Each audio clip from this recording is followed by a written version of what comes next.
What's up, guys? We're back again.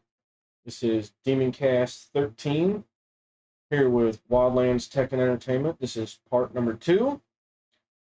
And in part 1, we discussed a lot about stuff about cars, motorcycles, stuff like that. And there's been a lot of talk, not only between me and him recently, but also just in the community itself in general recently. There's been a lot going on in gaming, and I know there's a lot that he wants to address, and I'm actually going to go ahead and start off by saying we both know, and I personally am very well excited that the Assassin's Creed Black Flag remake is apparently in the works. I heard Ubisoft has not actually confirmed it yet, but from what I hear, it's, I guess, under one of those code names that they did. I mean, I'm guessing that's what it was, but I could be wrong. But what's on your mind? What did you have to talk about? Well, for starters, if you've been in the gaming industry long enough, you obviously know about Borderlands 4. Yeah. Something I've been mad about. And I was actually Believe me, I was the one who fucking told you this. Well, I knew ahead of time, in a sense, but you had actually told me like a more generalized idea, which got me a little confused, which then made me dive into research. And then, boom, the main problem. Memory leak. Memory leak. So there's actually not even just that alone, but there's other problems with the game. But for memory leak, I made a video on it and put it on my TikTok. But I also left a comment video underneath his video, so basically what memory leak is essentially what the game engine does. See, the game engine runs on both the CPU and the GPU kind of at the same time. Mhm. But what memory leak is it's part of the engine that does the shaders and a lot of that kind of stuff. What it will do is it will render the shaders, use what it needs, store it on either the L3 cache that's on the die, or what it will do is it'll store it directly onto the VRAM. Where the memory leak comes in is it's a memory leak isn't exactly kind of what it is. It's just a generalized term used for what happens. Mm-hmm. Is it essentially forgets? It's essentially forgetting data that was already supposed to be stored, in a sense. It's still there on Yes. the VRAM, but so it forgets it's there, re-renders everything, uses it, stores it back on the memory, forgets it's there, and does that over and over and over again until it fills up it fills up the memory and crashes the game. Basically, in stupid simple terms, basically it loads up, stays loading, but like double loads because like the loading is like basically corrupting itself. So it's like loading, but it's also not loading at the same time. It's weird. Yeah, it's just continuously rendering the shit that it needs until it fills up the memory and crashes. Yep. Then the other problems with Borderlands 4 is the absolutely horrific performance that it has. A 5090 has to use frame generation to barely get over 100 FPS. In 4K. And the weird part about it is that I've heard people are actually enjoying Borderlands 4, which makes me wonder what the hell is actually going on, because how are people supposedly enjoying it when it has problems upon it? Yeah. That's really surprising. I would really, yeah, the only people who are enjoying it are people who play on console. Probably, yeah. The reason being is because it doesn't use the same type of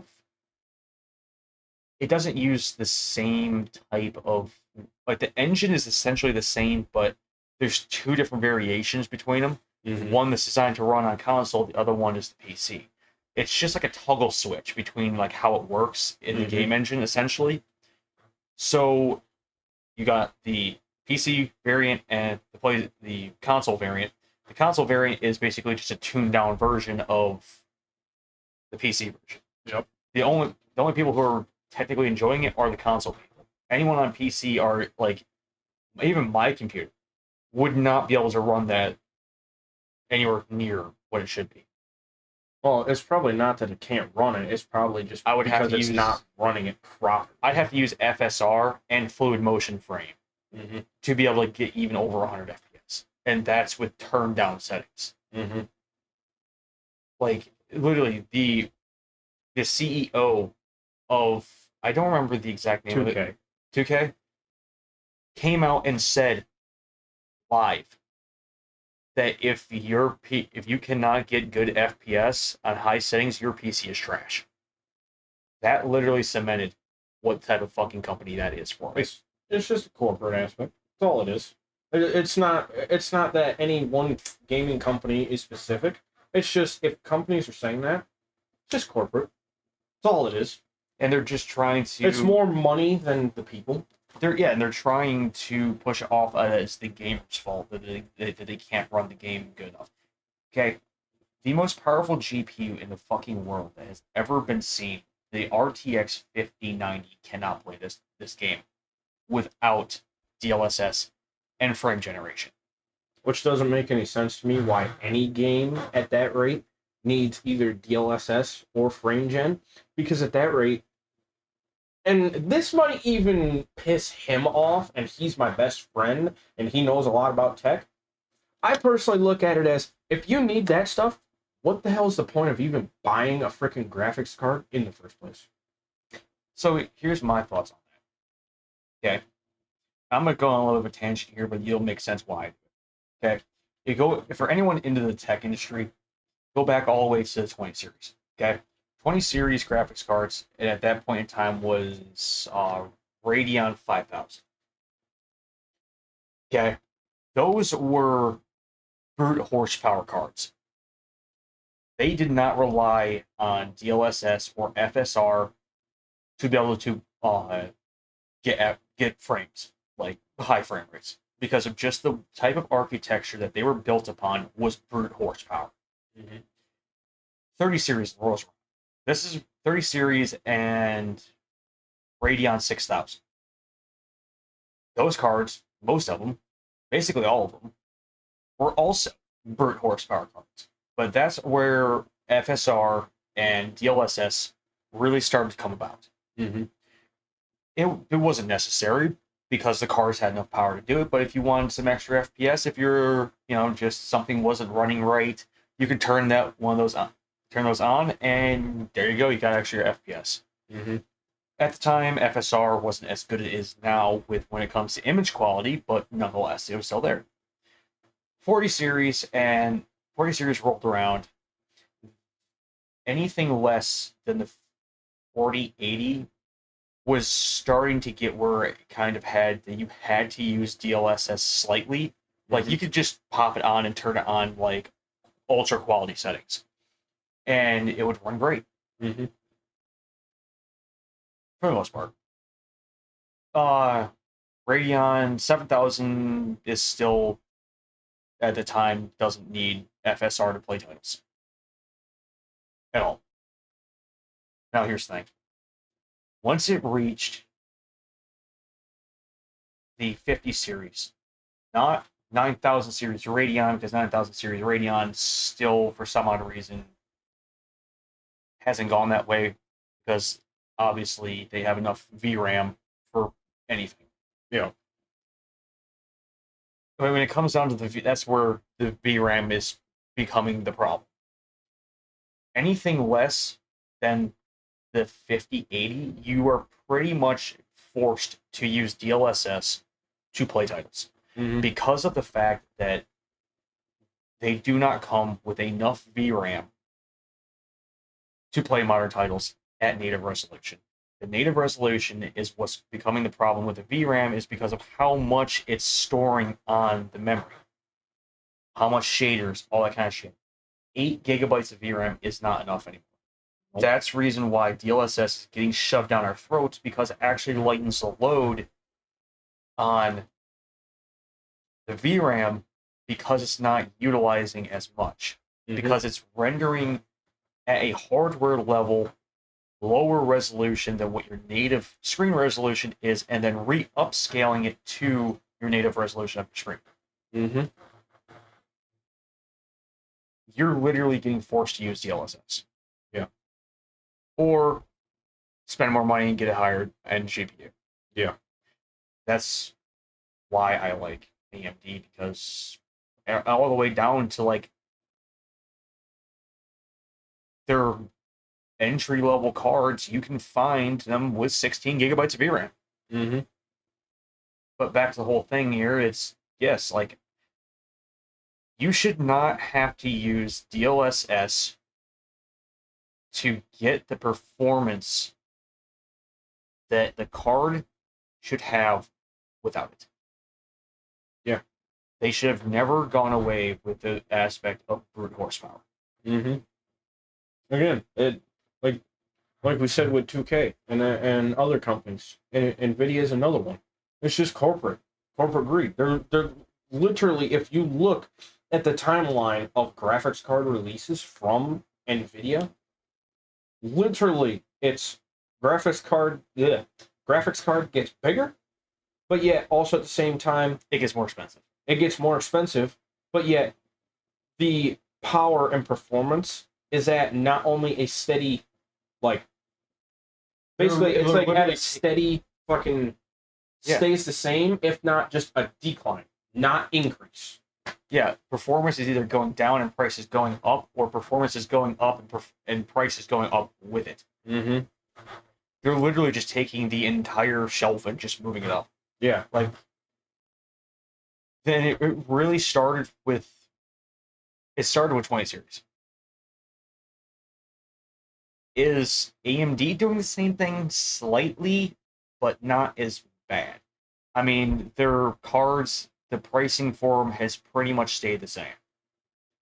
Like, I've been the one to say, like, I don't care what brand it is. I don't care if it's a dev company. I don't care if it's an Xbox, a PlayStation, like a console in general. I don't care if it's a PC brand. I don't care if it's virtual reality. I'll say it about everything. They're all junk. But that comes with a catch-22 contradicting stats. which one is the least amount of junk? Yeah. It comes with a contradicting stats. They're all junk, but I own all of them. So for anyone understanding how does that work, you have to look at it in the slightest sense of how common sense works. All these companies, deep down, they do the same thing. They create a product and they want the product to be the best they can, but at some point, the product isn't enough for what they want to achieve. So they start going out of their way to do stuff that the community doesn't want, but in the end, they don't really care because they're profiting and that's all they care about. Yeah, a lot of the times it comes down to Sometimes. So what's the bottom line as to what that they're at how much money they're making. Sometimes some companies do some nice things, and this can fluctuate. One time, one company will do something great one year, and then for the next couple of years, they do something shit, and then that company can all of a sudden do something great again. Like PlayStation and Xbox, for example. For the longest time, they were both doing crappy stuff, and then next thing you know, freaking what happened just recently? One of them came out with, I forget which one. One of them came out with an actually good remaster that was reasonably priced. And if I'm not mistaken, I want to say that was Xbox with, what was it, Oblivion? I think? Yes. Because PlayStation around the same time came out with the Days Gone remastered. I was hyped for that. And then I was met with bad news that it wasn't worth it to get. One, because it was a $70 remake for PS5, when literally you play the PS4 version on PS5 and it looks absolutely amazing. Why? And this even goes back to what he's told me before, is each game made on a specific generation of console is made with the next generation in mind. So technically speaking, if it was Xbox One, PS4, it's going to play far better on PlayStation 5 and Xbox Series. And anything made on this generation, PlayStation 5 and Xbox Series, is going to play far better on the next console generation. Yeah. I mean, that's what it comes down to. I mean, do we like remakes and remasters? Yes, but they have to be done properly. Which going back to the beginning of this one, like I said, the whole Assassin's Creed Black Flag remake. The reason why I'm excited for that is because they're truly doing a remake, not a remaster. Which remasters are fine. I'm not saying they're bad. It's just we can't keep doing them all the same. And that's what all these companies are doing. They're doing them all the same. It's like they're just updating a few visual graphics. They're making it look slightly better, slapping a whole new price tag on it, and essentially selling it for a second time. Yeah, and the worst part about it is we all know one gaming company that's the worst about that. Rockstar. Yep. How many generations of consoles has GTA 5 been on?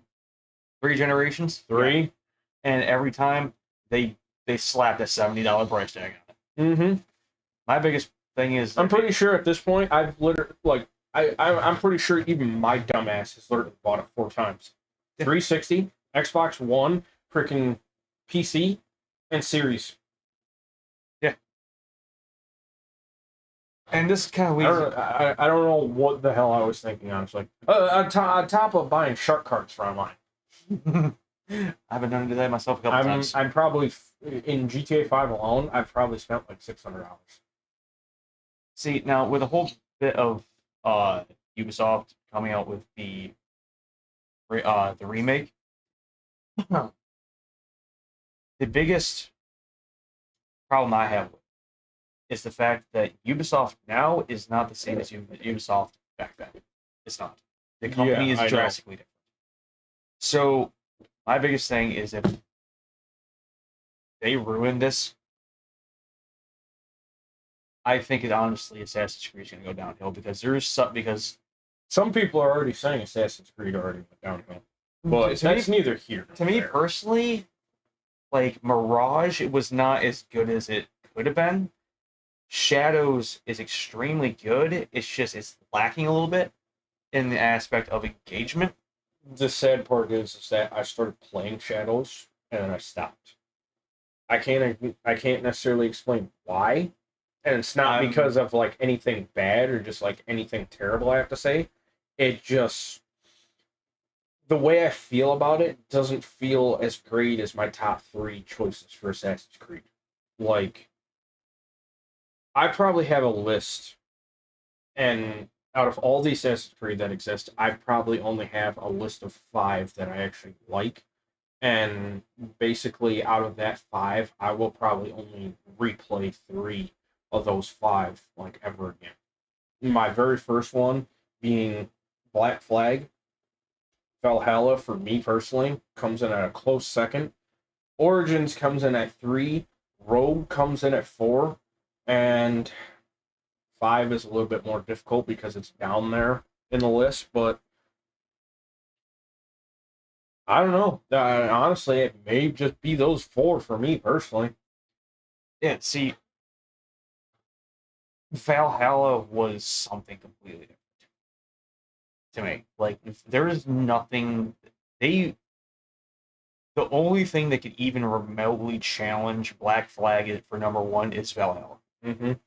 Because it doesn't even feel like an Assassin's Creed game.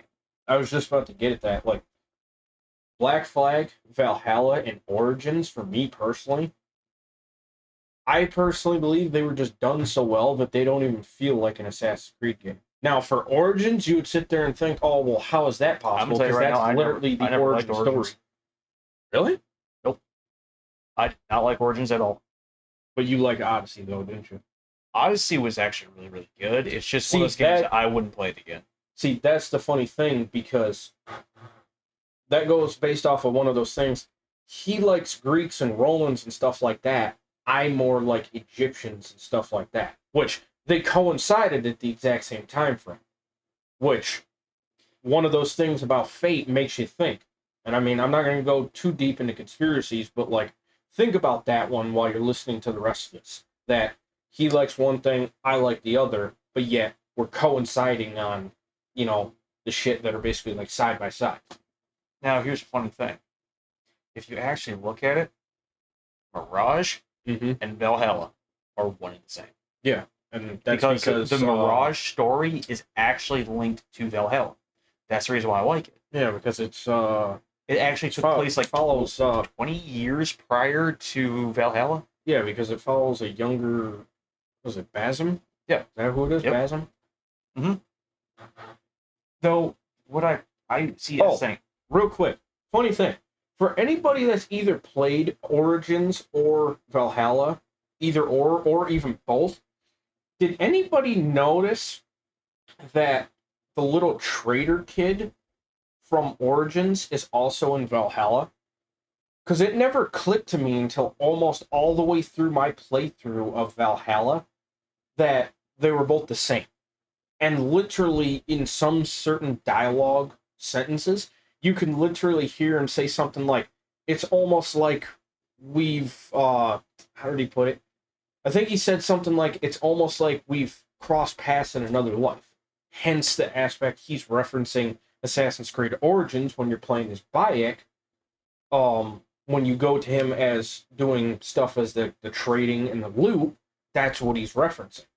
I don't think a lot of people actually realize that, because I think that little trader kid comes in at like the end of Valhalla, at least the end of the story, or wherever it is, or it might even be a DLC. I don't know. It's been a few years. Valhalla came out in 2020. I think I played it in like 2021, so that was like 4 years ago. Funny thing, I have not beat Valhalla yet. Which that's also kind of shocking to me as well.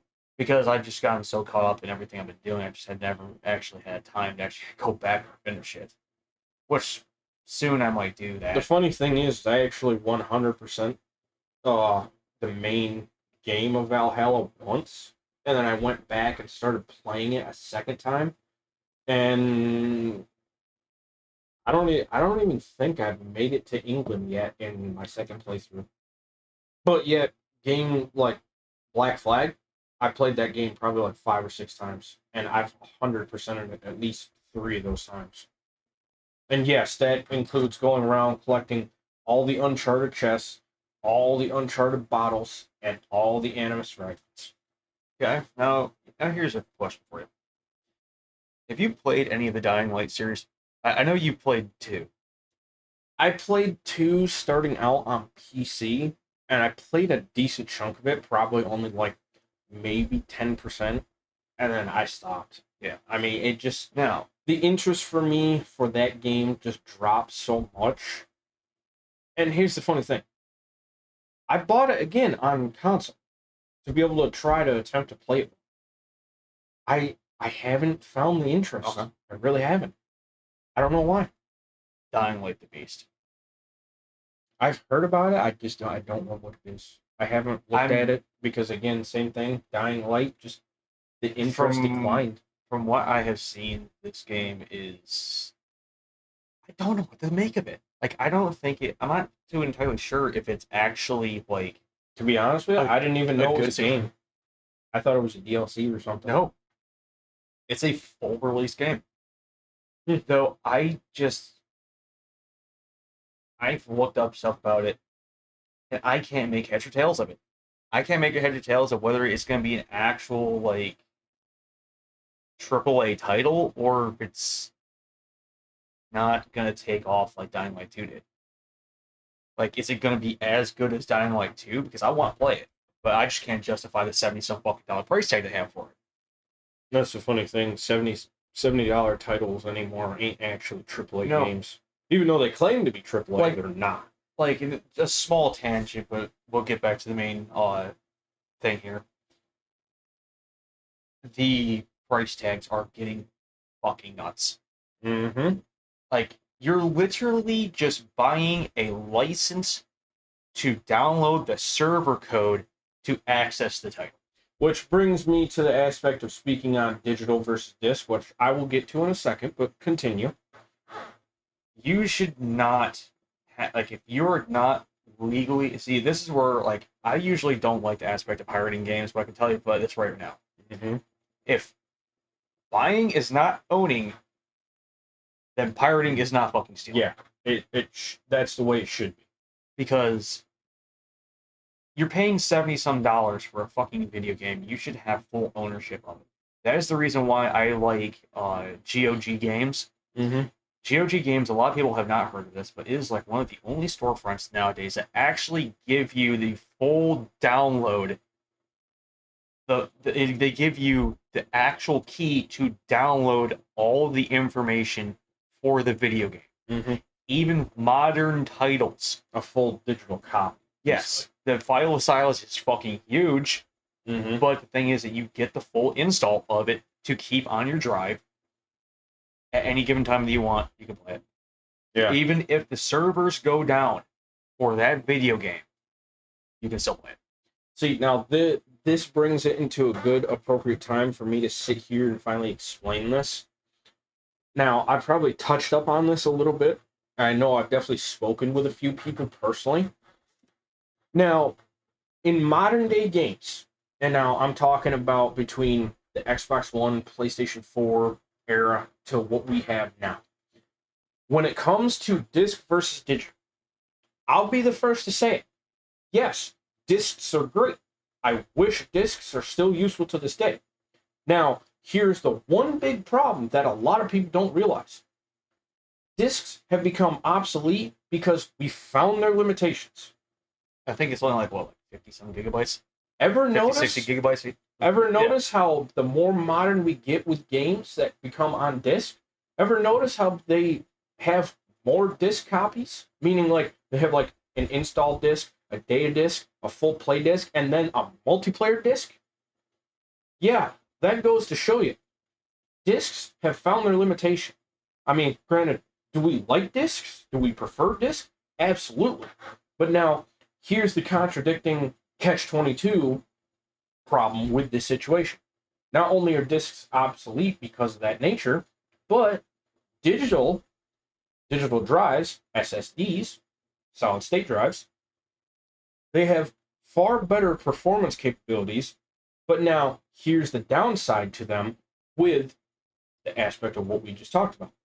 Having a digital copy is a problematic thing because we're buying a license to play, which, like we just discussed, they can be taken away at any given time, depending on what, quote unquote, the devs or the company decide is may or may not be actually fair usage of the game. Which brings me into another topic that I have not seen anything about. Ever notice how you have to constantly keep agreeing to privacy policies and upgraded terms of agreement? You ever wondered why we got to keep doing that? It's because everybody keeps finding a loophole through everything, so they keep changing everything else. Yeah. That is one of the reasons why that keeps happening. It's fucking bullshit. Yeah. It really is. That's the reason why I don't like the aspect of the whole licensing. Mm-hmm. It makes logically no fucking sense. If you're paying that kind of money for a fucking title, you should be able to have full offline access to it at any given time. But now, as much as I agree with that, and this is my best friend, and I don't ever like to go against anything on him, and I'm not trying to go against on him, but I'm just bringing the obvious thing to light as to how this actually works. It shouldn't have to be to where you're buying a license because it's online. It shouldn't be online 24/7, especially, you know, Modern titles. it's gaming, and especially with console out of everything. The way they make games nowadays, you essentially have to be connected to internet 24/7. Now, out of every gamer, what percentage do you think actually has either internet or likes to be connected to internet 24/7? I mean, like about 60%.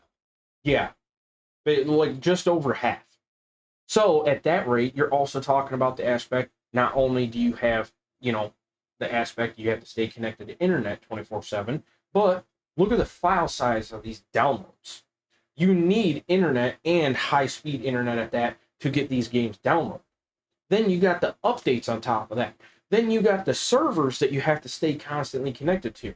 Even if you're playing the game single player, some, if not most games of today, they require you to be online because they're server-based. Yeah. Makes no sense, but that's just a sad reality of the gaming world that we live in right now. Yeah, it's absolutely fucking insane. Yeah.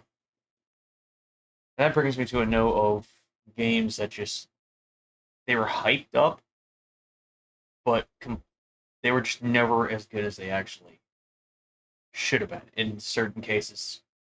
Like games, Wasn't okay, not to cut him off, but this was a really big topic between me and him for the longest time. Wasn't one of them, especially the big one, wasn't that Starfield? Yeah, Starfield was one of the ones that I'm shocked that Bethesda is still a company because the game Wasn't the big topic behind that they were working on it for since the decades upon decades?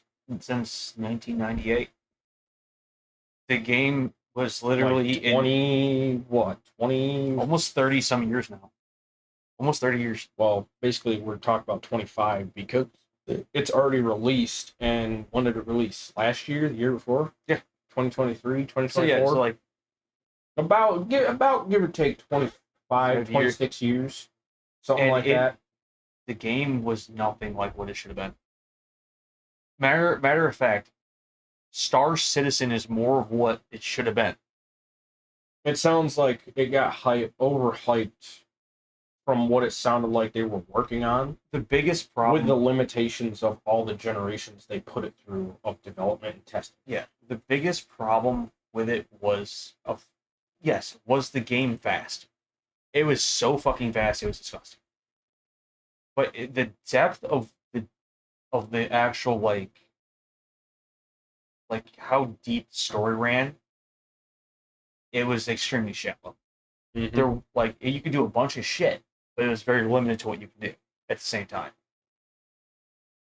Another game, and you may not agree with me, but Roadcraft.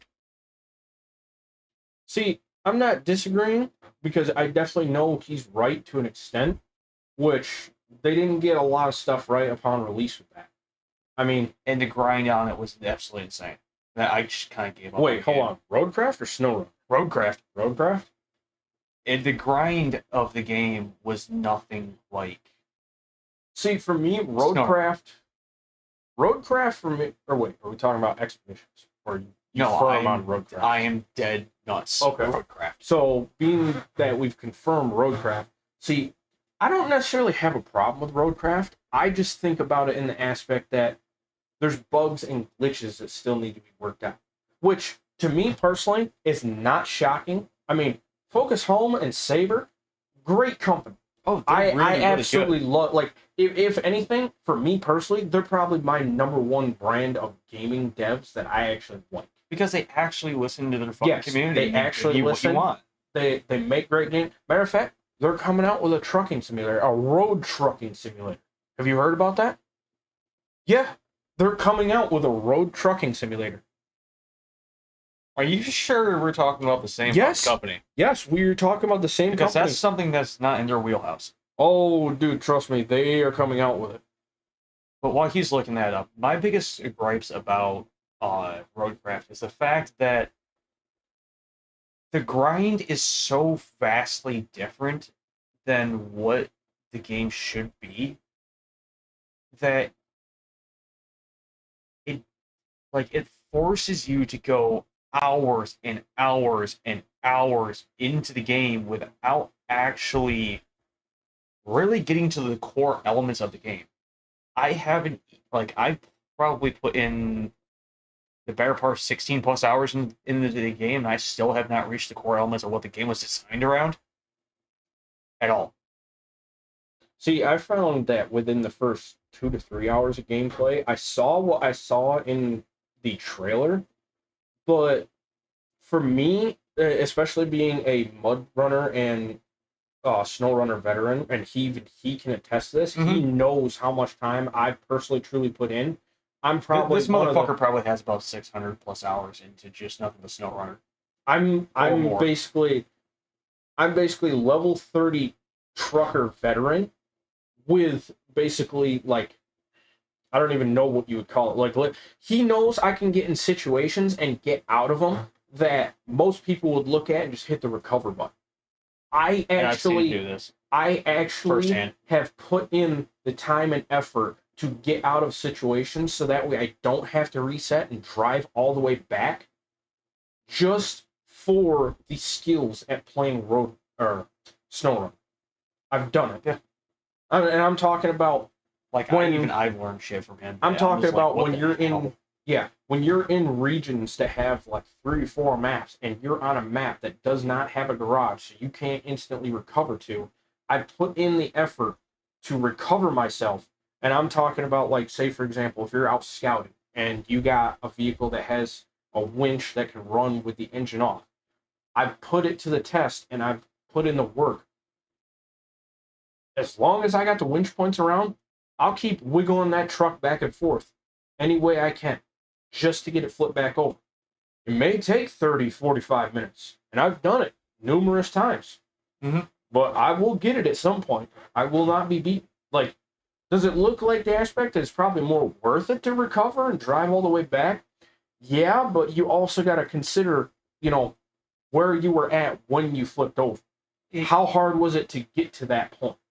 Yeah, it's You got to think about all this stuff. What's actually more worth it? Like, it may sound more worth it to redo the drive, but to what extent is it exactly more worth it? Yeah. That's what the key fact is. But now, back to the whole roadcraft bit, as you were saying.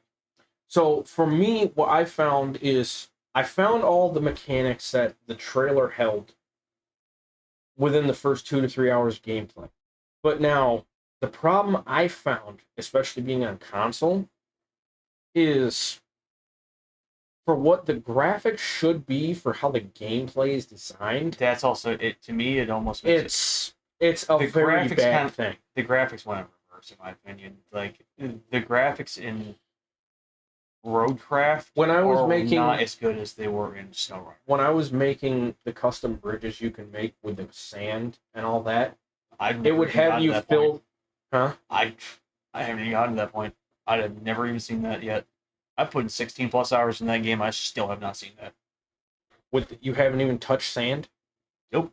The game's going completely different for me than. How is that? Because literally, I've only played 2 hours, and I've literally already had the dump truck and made a land bridge over muddy ass water. I have no idea. That doesn't. For some odd reason, the game's not playing that way.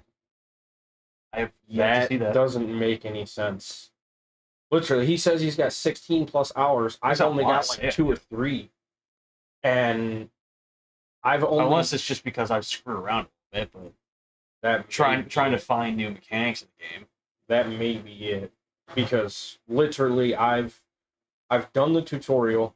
I've gotten the first bulldozer, which is the crappy one. I've done the stuff to push whatever out the way for the tutorial. I drove around. Matter of fact, I've completed the whole tutorial place. Then once you complete the tutorial, it basically puts you back in the same place, just in a bigger map.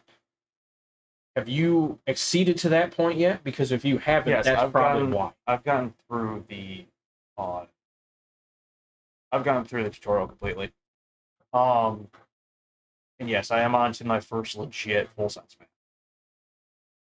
Then you must not have actually progressed to the actual point of the dump truck yet, because when you get past the tutorial into the first full-size map, that's where you actually experience the dump truck with the sand. And getting back to what I was saying, that is where my problem lies, is because with the way the graphics should be for it being a more updated SnowRunner, or if not, what's supposed to be the next-gen SnowRunner, the way they have the sand-filled dump truck, it doesn't even seem logical for even a video game. Yeah, I know. This is where Saber is literally lacking, because there are titles out there that literally, if this makes sense, okay, we're at a point. This is 2025. If you're going to make something, I'm pretty sure even SnowRunner does this. You literally should be able to fill the bed of a dump truck by driving underneath something and have it play an animation that it looks like it turns on like a conveyor or something, and then it dumps whatever you're picking up into it. Yeah, with actual like physics. Like we're talking about a video game that should by default have those types of physics, which it doesn't. With the sand in Roadcraft, when I've experienced with the dump truck, it literally told me, just go inside this area, click this button, and out of thin air, it literally just spawns the sand and drops it into the dump truck. There are games that aren't even in the wheelhouse or even close at all to what SnowRunner and Roadcraft are that have better physics, better animation styles than what they actually have. And that's their wheelhouse as to what they do, and they should have those types of mechanics. And they don't. Expeditions isn't that. Expeditions was just like it was literally just a fail. And I'm a little torn up for that because I was absolutely intrigued with a lot of their mechanics, especially the mobile winch. Oh my god, that was amazing. Rappelling and winching and like basically repelling and like you get to go either way. So like with SnowRunner, you get the winch that just pulls you forward. In Expeditions, if you haven't played it, they give you a mobile winch point that you can basically bolt into the ground, but you also have the capabilities of a winch that not only you can pull yourself forward, but say for example, if you wanted to go down a cliff, you can also repel as well. Mm-hmm. That was absolutely amazing. That should have honestly been in Snow, but for whatever reason they haven't implemented that. But anyways, yeah, this is the trailer like I was talking about. Wish you could bring it up on the screen so they can actually see it. Yeah, I mean, he'll watch that for a minute, but yeah, basically, we love trucking simulators, and I like SnowRunner a lot, and American Truck Simulator too. And for this to be a truck simulator from Focus Home, I can't wait. I can tell you right now, they have a lot to live up to in the aspect of it. This is going to go into competition with American Trucking Simulator.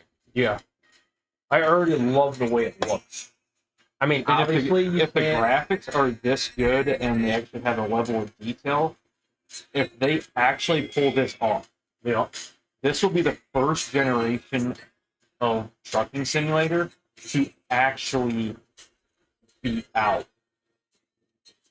American Trucking Sim. Like they made that game a lot like what was it, Alaskan Road Truckers or something, and that game really wasn't great. I mean, on paper it sounds good. In some gameplay videos of watching other people play it, it looks kind of cool, but in reality, it doesn't play out how well it should. I think the only thing that really makes Alaskan Road Truckers interesting is the aspect that you can actually like physically get out of the truck, walk around, and all that stuff. Do some things like with the hood, fueling, and all that. That's really about it. That's all that makes it exciting. I'm just hoping that they don't flop this one because I've been looking for a trucking simulator that is essentially American Trucking Simulator but has drastically more mechanics to it. Yeah. Like, there's actually two games that I've been waiting for a while now. They're both still to be announced, which isn't surprising because, like me and him knew Stalker 2, Heart of Chernobyl. That when game is actually really, really fucking good. When I first, it's just hard to run. When I first heard about that game back in 2021, that was when I got my very first gaming PC, full-size desktop tower. I remember in 2021 putting that game in my wish list to be able to buy it because it was supposedly coming out in a year or less than a year or something. How many times it got delayed? It just came out last year, 2024. Yeah. And it sat in my wish list for like 2.5 years. And then I finally said, I'm done with it. Took it out of my cart completely. And then when they finally did release it, they brought it to Game Pass on Xbox. So what ended up happening is I tried it on Xbox. I'm not disgusted with it. Matter of fact, it's actually a really good game. The only thing I can't get behind is that it's a new generation of game with new generation of control mechanics. And some specific things in the game were just too hard to understand. That it's just like, what am I doing? Like, you gave me a task, I did the task, but yet you're saying I failed the task. See, because this is one of those types of titles where it has mechanics in the game where it's not just objective based, but there's also other shit behind the objective that you do have to get accomplished. I'm If not it, even talking about with any of the missions. I'm just talking about like one of the very specific, like little small things it had me do in the mission that was just a game mechanic in general. It told me to do it. I did it, but when I did it, it said I failed. And then I ended up realizing that I had to do it like probably 5 or 6 different ways until the game actually allowed me to do it that way, which I guess was the way it was supposed to be done originally. But it's like, how was I to know to do that? Literally, this game, Stalker 2 Heart of Chernobyl, is basically one of those things we call it's a learning curve. Meaning, when you go into it, you think you know how to play it, but then it's oh yeah, literally something you have to readapt to playing on the fly. yeah, it Starker, and I would know because I have gameplay footage on my YouTube. Yeah, if you guys end up going and looking, don't mind the video quality. Is when I was first learning how to actually do that kind of recording. So Video, like even me, yeah, I'm like 135 videos into my YouTube channel, and basically even at that point, like uh, I don't like talking about big name YouTubers and whatnot, but this is the only one that I've heard talk about it.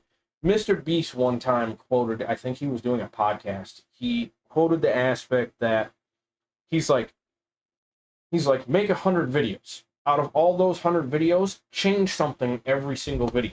Basically, what that means is with every single video, you basically have to readapt. You have to learn new things. You have to change. You have to constantly uh, make changes, change your editing, do different forms of video, stuff like that. Like tomato, like whatever works best for you, do it that way. But the general gist of it is when you make each video, don't just do the same thing over and over. Change stuff. Like be unique. Do do what's gonna make you stand out. Like don't like exactly why we don't follow trends. Because if we follow trends, we're just in another big group of people that all does the same thing. It's just like, oh, we just yeah, like to see how different people do it for different reactions. But yet they're not gonna bat one eye at us for our own content. yeah. My TikTok is actually probably one of the greatest examples of that because I don't I don't just sit there and kind of do the same thing like how they say, oh, to grow a channel you have to niche down. Follow the trends. They say, oh, follow the Fuck that trends, shit. do this. It's like, no, I'm not doing that. You know No, how many times there's audios and stuff I could have used on Instagram and TikTok and all that to follow the trends, but it's like I literally follow people of my own, seeing them use the exact same audio everyone else used. You know how many views they got? Not even 50. yeah, like I'm not the type of person to sit there and follow that same shit. Like I'm gonna grow my YouTube and my TikTok and all that shit the way I want to, because Mm-hmm. I don't want to grow a following specifically because, oh well, I followed this trend, so now I'm kind of stuck to doing this one thing to keep my views. No, I want to grow. I want to create something of my own, Yep. and like If yeah, you're not doing it your own way, or even if you go to the aspect if you're buying followers, if nobody's truly listening to you, you're just fooling yourself. mhm, That's literally the easiest way to explain. If you're not being true to yourself, being true to your own content, and nobody's truly listening to what your message is, what your style is, what your uniqueness is, then you're just fooling yourself and wasting time. That's what it comes down to, bare minimum. yeah, and that's the reason why I'm not worried about like, am I worried about view count and shit like that on my videos? Yes, but at the same time, it's kind of like one of those things where if you're more worried about the view count, you're not being yourself. I've said it before. I've said it to him a bunch of times. I'm probably still gonna say it a bunch of times. I'm not looking for the world's biggest fan base. Matter of Yeah. fact, I already know. We both already know. We're not going to cater to everybody. Our fan base is probably going to, like, we'll put it this way. We'll be lucky, like, super extremely lucky if we ever hit 1 million followers. Yeah, like and that's the thing. When it comes to like my YouTube channel, my TikTok, and all that kind of shit, especially with the kind of stuff that I do, I'm not looking to follow the trends to get 1 million followers. No, I like if I get 12,000 followers across all 3 platforms that I go upon, Mm-hmm. I'll be happy with that because I know that the people that I actually have in my community that watch the videos that I put out or watch the streams I do, they're actually the ones who are going to give a shit about what I put out. Yep, that's exactly it. It's kind of the aspect that sure, would I like to have 1 million followers? Yeah, but it's just like at that point, what good is it if out of those 1 million followers, what good is it is if they're not listening, if they're not yeah, truly supporting? that's exactly that. I would rather have 12,000 across 3 platforms. They're actually going to give a shit about what I do. Looking in true reality, the whole 1 million followers versus 100,000. You get more I'd rather engagement have as I'd rather have the 100,000 true followers than I would 1 million followers and 90% of them fake and not really true followers. yeah, like because especially normally the smaller the creator, generally you're getting more engagement per your actual size. Yeah. And if you can keep it that way, then you're actually doing better than the people who have 1 million plus in certain applications. Yeah. Well, guys, that's going to wrap up this DemonCast. Once again, thank you for this Joker for joining me over here. And as always, guys, you know the drill. Thank you for watching. If you like what you see, please hit that sub button, subscribe to the madness.